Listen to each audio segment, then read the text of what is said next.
घंटे से लालू प्रसाद यादव के साथ पूछताछ चल रही है। कई बार दवाई भी देने के लिए गई हैं मीसा भारती जी हमारे से बात करने के लिए। मीसा जी, मैं एक बेटी के तौर पे आपसे जानना चाहता हूँ कि फिलहाल आपके पिता की तबीयत कैसी है, कितनी बार आप अंदर गए, कैसी स्थिति अंदर रही है?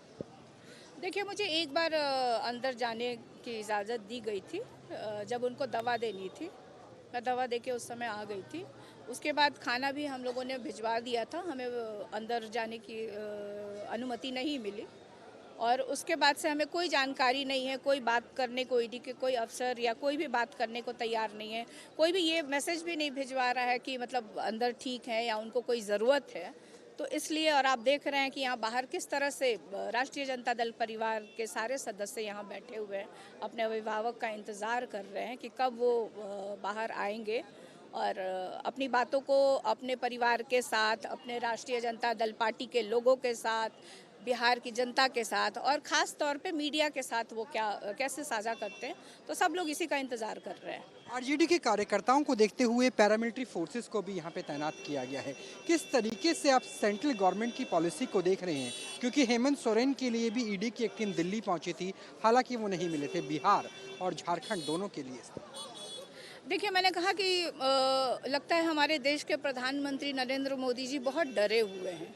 उनको कहीं अंदेशा हो रहा है कि शायद वो 2024 का चुनाव मंदिर के भरोसे नहीं जीत पाएंगे। इसीलिए जितनी भी राजनीतिक पार्टियां हैं, उनके नेताओं को परेशान करने के लिए, उनको हरस करने के लिए इस तरह का वो षड्यंत्र उनके दल के लोग, वो लोग सोच रहे हैं। और मुझे लगता है कि आप जैसे हमें डेट दिया गया था, समन दिया गया था, हम आए हैं पूछताछ के लिए। इसी तरह से हेमंत सोरेन भी उन्होंने डेट जो दिया होगा उस पर वो जाएंगे, उनके प्रश्नों का जवाब देंगे। लेकिन मुझे कहीं ना कहीं अंदेशा होता है कि ये एक तरह से डराने की कोशिश हो रही है। लेकिन जहाँ तक हमारे नेता राष्ट्रीय अध्यक्ष लालू प्रसाद यादव जी हैं, हमारे पिताजी हैं, वो 90 से ना डरे हैं। शरीर से ज़रूर कमज़ोर हो गए हैं, बहुत बीमारियां हैं, लेकिन हौसला अभी भी उनका बुलंद है। आपको लगता है कि क्या ये डर एक कारण हो सकता है जिस तरीके से आरजेडी और जेडीयू का गठबंधन टूटा? क्योंकि उन्हें तो आप चाचा कहते हैं। बिल्कुल बिल्कुल, मुझे तो यही हो रहा है कि शायद वो डरे हुए थे और लोकसभा चुनाव को लेकर के अब किस तरह से उनको क्या प्रलोभन दिया गया है, क्या उनको समझाया गया है। ये तो अब देखिए, चाचा जी हमारे अभिभावक हैं। आज भी मेरे मन में उनके लिए, अपने चाचा के लिए सम्मान है। तो ये प्रश्न चाचा जी को आके बिहार की जनता को, सबको विस्तार पूर्वक बताना चाहिए कि आखिर कारण क्या रहा। पर चाचा का गुस्सा भी आपको लेकर नहीं है, उनका गुस्सा कांग्रेस को लेकर। मैं यही कह रही हूँ ना, अभी उन्होंने कुछ बताया ही नहीं है। बस एक बोले कि हम थे, सब मिलाए, ऐसे किए वैसे किए, ये हुआ, ठीक नहीं था। लेकिन विस्तार पूर्वक उनको बताना चाहिए, क्योंकि मेरे चाचा जी को सब चीज़ें विस्तार पूर्वक जानने और समझाने की बचपन से मैं देखते आ रही हूँ, उनको आदत रही है। तो मुझे लगता है कि बिहार की जनता ये जानना चाहती है, देश की जनता ये जानना चाहती है, इस देश की मीडिया जानना चाहती है कि आखिर ऐसा क्या होता है कि आप बार बार पाला बदल लेते हैं। और मैं तो अब यही कहूँगी अपने प्रधानमंत्री जी से कि मेरे अगर चाचा वहाँ गए हैं तो उनको संभाल के रखिए, उनकी सुरक्षा का ध्यान रखिए, चाचा जी वापस आना चाहेंगे? ध्यान रखिए। चाचा जी वापस आना चाहेंगे तो?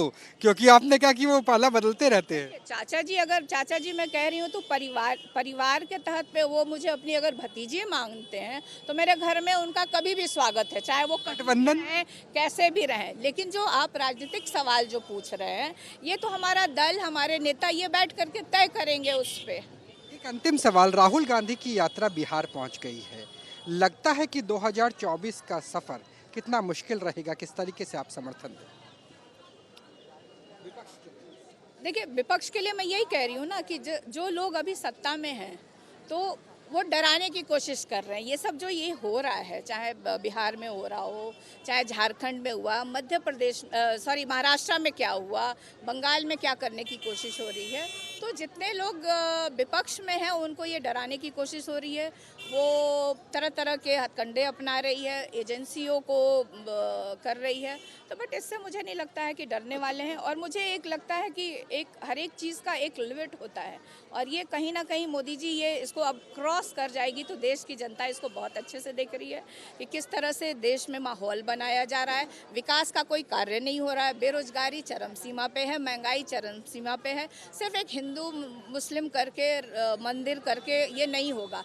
इस देश के युवा रोजगार मांग रहे हैं, इस देश के लोग अच्छा हॉस्पिटल मांग रहे हैं, अच्छा एजुकेशन मांग रहे हैं। तो ये सब चीज़ों से भटकाने की आवश्यकता ना करें। अब देश के लोग एजुकेटेड है, युवा हैं ज़्यादातर, वो सब देख रहे हैं इन सब चीज़ों को। और मुझे लगता है कि कहीं ना कहीं ये लोकसभा के चुनाव में इसका खामियाजा भारतीय जनता पार्टी को और हमारे देश के प्रधानमंत्री नरेंद्र मोदी जी को भुगतना पड़ेगा। न्यूज़ नेशन को वक्त देने के लिए बहुत बहुत धन्यवाद। धन्यवाद। चलिए, अगर मीसा भारती की बात करें तो उन्होंने ये साफ कर दिया है कि केंद्र सरकार डराना चाहती है, लेकिन डरने वाला नहीं है विपक्ष। डर के आगे कैसी जीत है और डर के बाद जीत किसे मिलेगी, 2024 के बिहार से लेकर दिल्ली तक का सफर बेहद दिलचस्प होने वाला है। कैमरा सहयोगी सत्येंद्र कुमार के साथ राहुल डबास, न्यूज़ नेशन, पटना।